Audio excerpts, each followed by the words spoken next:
Друзья, приветствую вас на канале Русторис. С вами снова Андрей, и мы продолжаем изучать русский язык по коротким рассказам. Сегодняшний рассказ про чешский язык, а точнее про два чешских языка. Почему про два? Давайте разбираться. Поехали! Немногие знают, но в Чехии существуют два разных чешских языка. Нам возразят, вот в русском языке тоже есть разные разговорные выражения. Здрасте вместо здравствуйте или ложить вместо класть и так далее. Но в чешском все намного сложнее. В данный момент в Чехии одновременно циркулируют фактически два варианта чешского языка. При этом отличаются они довольно существенно. Не совпадают окончания. Многие слова звучат по-другому.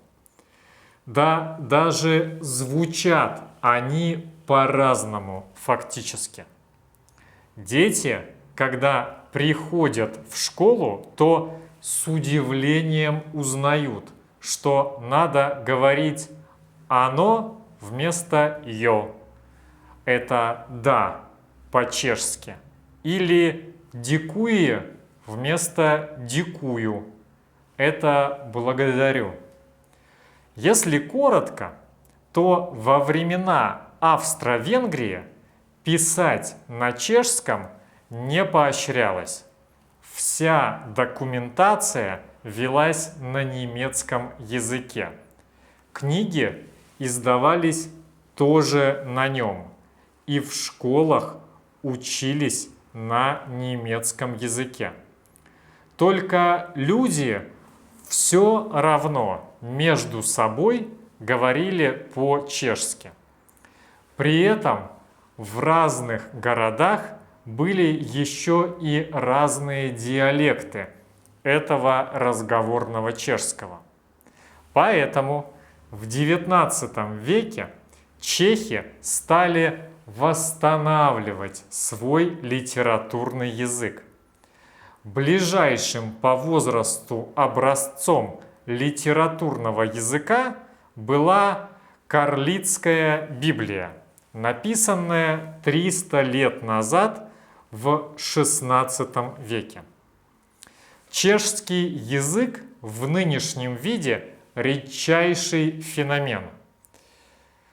Он представляет собой результат титанического труда нескольких интеллектуалов, создавших искусственный литературный язык.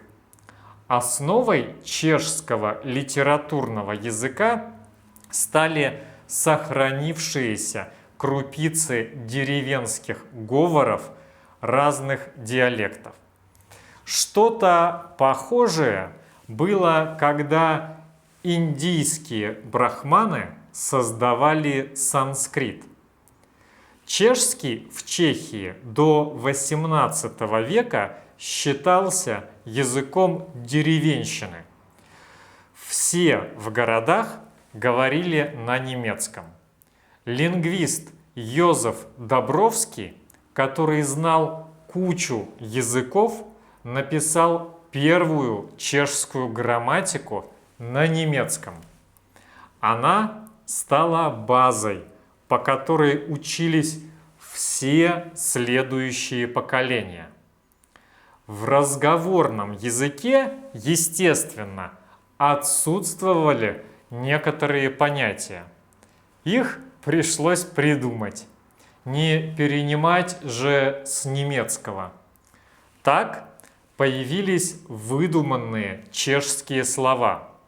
А вот современный русский язык до сих пор предпочитает иностранные слова исконно русским. Большинство современных жителей России считают, что бутик звучит элегантнее, чем лавка, а президент солиднее, чем председатель. Не говоря уже об ипотеках, чатах и менеджерах, для которых русские аналоги вовсе не употребляются. А вот у чехов даже компьютер почитач. Конечно, с течением времени литературный чешский приближается к разговорному, а разговорный к литературному. Но до сих пор между ними есть разница. Путаются в этом даже сами чехи, особенно у кого образование не лингвистическое. Иностранцам в Чехии еще веселее. По сути, те, кто изучают чешский, знакомятся сразу с двумя вариантами окончаний и слов. Например, в университете без этого не обойтись никак. Или в школе. Чтобы писать какие-то работы, то нужно знать литературный чешский. А чтобы общаться с друзьями чехами, то разговорный. А что, если учить только один вид чешского? Это то, о чем постоянно спорят в преподавательской среде. Есть учителя, которые считают, что лучше учить только литературную чештину, а с нелитературной люди как-то сами разберутся. Но не все с этим согласны. Если учить чешский по учебникам, написанным исключительно на литературном языке, потом будет очень сложно понимать, что говорят реальные чехи.